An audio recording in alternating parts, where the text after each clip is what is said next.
They said it would never happen. For 8 long years, the doors to Beijing were slammed shut, the golden era of relations buried under a mountain of spying scandals and a diplomatic deep freeze. But as of this morning, Thursday, January 29th, 2026, the ice hasn't just cracked, it has shattered. Prime Minister Keir Starmer has just touched down in the Chinese capital, stepping off the plane onto a red carpet to lead a massive 60-person delegation of Britain's most powerful CEOs. On the surface, it's being sold as a pragmatic reset to save a struggling British economy. But behind the closed doors of the Great Hall of the People, a far more dangerous story is unfolding. This isn't just a trade mission, it's a high-stakes gamble with Britain's national soul as the collateral. While the Prime Minister smiles for the cameras and accepts flowers from Chinese officials, the reality is that the UK might have just walked into a trap that has been years in the making. For nearly a decade, the logic in London was clear: distance ourselves from an increasingly aggressive China and double down on our alliance with the United States. But in 2026, the world has changed, with the US economy turning inward under a new wave of loyalty tariffs from President Trump and the UK's growth figures flatlining. The desperation in Downing Street reached a breaking point. The phrase being whispered in the corridors of power is Operation Kowtow.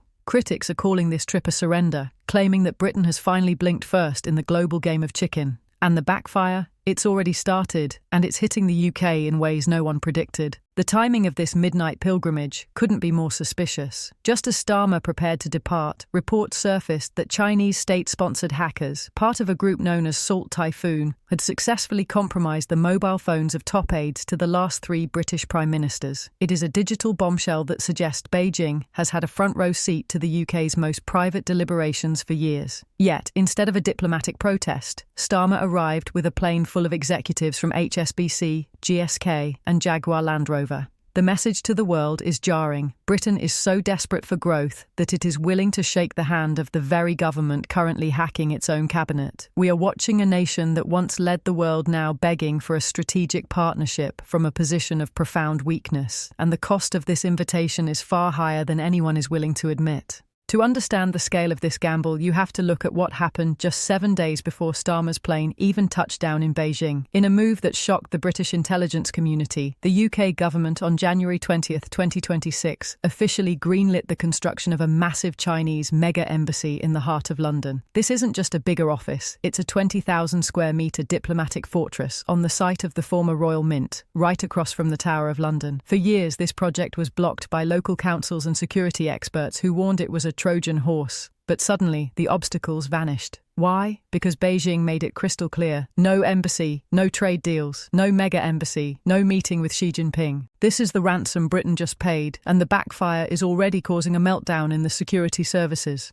The site sits directly on top of the central nervous system of the UK's economy, the critical fibre optic cables that power the City of London's financial district and Canary Wharf. A bombshell report from the Daily Telegraph recently revealed unredacted plans for a spy basement or hidden chamber within the embassy complex, located just 1 metre away from these sensitive data streams. Intelligence chiefs from MI5 and GCHQ have issued rare, frantic warnings that this facility could serve as a permanent listening post, capable of intercepting the heart of the UK's economic data. Even though Housing Secretary Steve Reed claims the risks can be mitigated by monitoring the perimeter, the damage to Britain's reputation as a secure financial hub is already done. But the real kicker is the Operation Kowtow aspect of the approval. To push this through, the government had to override the unanimous opposition of the local Tower Hamlets Council and dismiss the protests of thousands of residents and Hong Kong pro-democracy campaigners. Critics are calling it a shameful surrender, noting that the UK literally handed over a piece of historic land, the site where British coins were minted for 150 years, to a regime characterised by our own MPs as a hostile state. As the foundations of this super embassy spy hub are laid, the UK is realising that once you give up the high ground, you can never get it back. We've given Beijing a permanent, diplomatically immune base of operations right next to our most sensitive communication lines, all for the hope of a 1% bump in GDP. It's a trade-off that has Washington watching with open disgust, wondering if London has finally lost its mind. While the diplomatic pleasantries were being exchanged in Beijing, a digital bombshell was dropping back in London. A massive cyber espionage campaign, codenamed Salt Typhoon, was revealed to have penetrated the very heart of the UK government. We're not talking about some low-level data breach or a few leaked emails. We are talking about a sophisticated, years-long infiltration of the mobile phones belonging to senior officials and aides to the last 3 British Prime Ministers. On January 27, 2026, just 48 hours before the Prime Minister's flight landed, The Telegraph broke the news that Chinese state-sponsored hackers had been recording calls, reading encrypted messages, and tracking the movements of the UK's top decision-makers from 2021 all the way through 2024. The breach didn't just knock on the door, it lived inside the pockets of the people running the country. This is the paradox of the 2026 gamble. The UK is rushing to build what it calls a mature and stable relationship with a regime that has been actively mining its leadership for intelligence. The Salt Typhoon operation didn't just target the UK. It's a global campaign that has compromised at least 8 major US telecommunications providers, including AT&T and Verizon. But while the US responded with massive bounties and aggressive delinking, London has chosen to play it quiet. The backfire here is psychological and strategic. How do you sit across a table from President Xi to negotiate fair trade when your opponent likely already knows your private red lines because they heard them in a recorded call between a cabinet minister and his chief of staff 6 months ago? Even more chilling is the metadata aspect of the hack. Intelligence experts warn that even if the hackers didn't catch every word of every call, they now have a complete map of the UK's governing network. They know who calls whom, how often, and from where. They know who is in the room when a decision is made. This is Espionage 101 taken to an industrial scale. By moving forward with the trade trip despite these revelations, the UK is sending a message of profound weakness. It signals to Beijing that Britain is so desperate for a financial lifeline that it will ignore the fact that its own internal communications have been turned into an open book. The international fallout is already beginning. In Washington, the Five Eyes Intelligence Alliance is reportedly holding emergency meetings to discuss whether London can still be trusted with the most sensitive secrets. If the phones in Downing Street are compromised, then every secret the US shares with the UK is potentially being piped directly to the Ministry of State Security in Beijing. The special relationship isn't just under strain, it's becoming a liability for the Americans. Britain thought it could be the bridge between the East and the West. Instead, it's finding itself as a compromised node in a global network, and as the PM sits down for his state dinner in Beijing, he has to wonder, is the man sitting across from him currently reading the text message he just sent to his wife? Let's talk about the actual trade part of this gamble, because this is where the backfire hits the average Brit in the wallet. Britain is currently opening the floodgates to what economists call the second China shock. In 2026, the global automotive hierarchy has been turned upside down. While the United States has built a fortress with 125% tariffs on Chinese electric vehicles, and the EU has scrambled to protect its own with duties of up to 45%, the UK has chosen a different, far more dangerous path. To stay in Beijing's good graces during these high-stakes negotiations, London has kept the gates wide open. The result, a historic export surge that has seen Chinese brands like BYD, NIO and XPeng not just enter the British market, but dominate it. On the surface, it looks like a win for the consumer. Who doesn't want a high-tech car at a 30% discount? In early 2026, BYD officially overtook Tesla as the UK's biggest overseas EV seller, with registrations rocketing by a staggering 880% year-on-year. But look at the fine print. This isn't just competition, it's industrial decimation.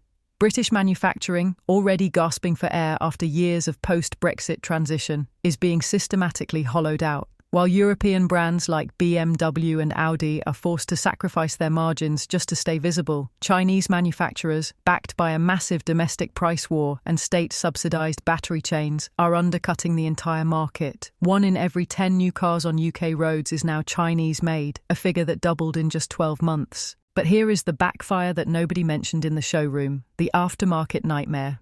As of January 2026, over 35,000 BYD owners in Britain are facing chronic parts shortages, with some documenting multi-month waits for even basic components. Because these brands grew so fast without building a proper service infrastructure, a minor fender bender can now leave your bargain EV sitting in a garage for half a year.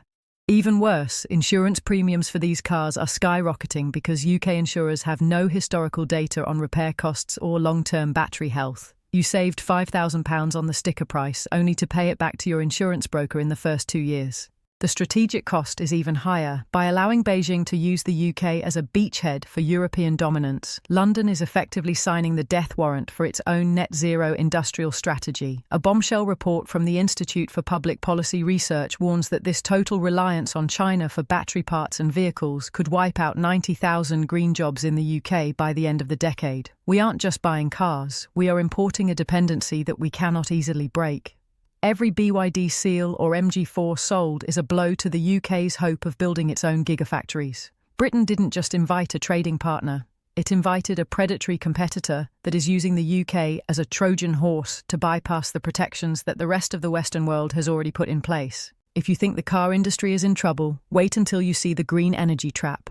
The UK has bet its entire future on reaching net zero, but that future is 90% dependent on Chinese minerals. This is the ultimate choke point. In late 2025, Beijing began testing its leverage by imposing strict export controls on refined graphite and rare earth elements, the very things you need to build batteries and wind turbines. The price of these materials in London jumped by 400% in a single month. The UK's gamble was that by being a friendly partner, they would be exempt from these squeezes. They were wrong. Beijing isn't a partner, they are a landlord. By letting the UK's domestic refining industry die out years ago, London handed the keys to its energy security to a foreign power. Now, Starmer is in Beijing begging for stability in the supply chain, but in the world of 2026, stability is a luxury that has to be bought. The backfire here is that the UK's climate goals are now effectively set in Beijing. If London steps out of line on a security issue, Beijing doesn't need to fire a single shot. They just need to delay a shipment of lithium for 2 weeks, and the UK's green economy grinds to a halt.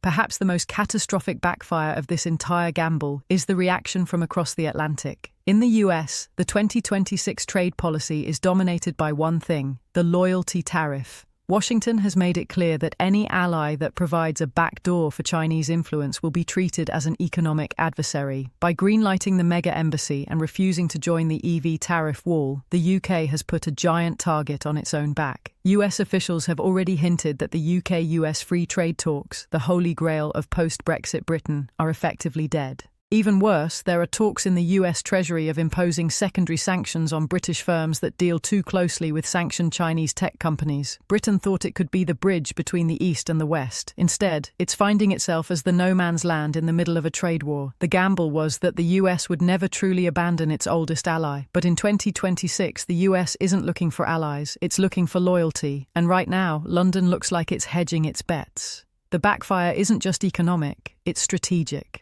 To pave the way for this thaw, the UK government made a series of concessions that have left the military establishment reeling. The most controversial was the decision regarding the Chagos Islands. While the UK maintains the Diego Garcia base with the US, the handover of the surrounding islands to Mauritius, a country with deep financial ties to China, has created a massive security hole in the Indian Ocean. Military analysts are warning that it's only a matter of time before a Chinese research facility or monitoring station appears on an island just a few miles from the US-UK base.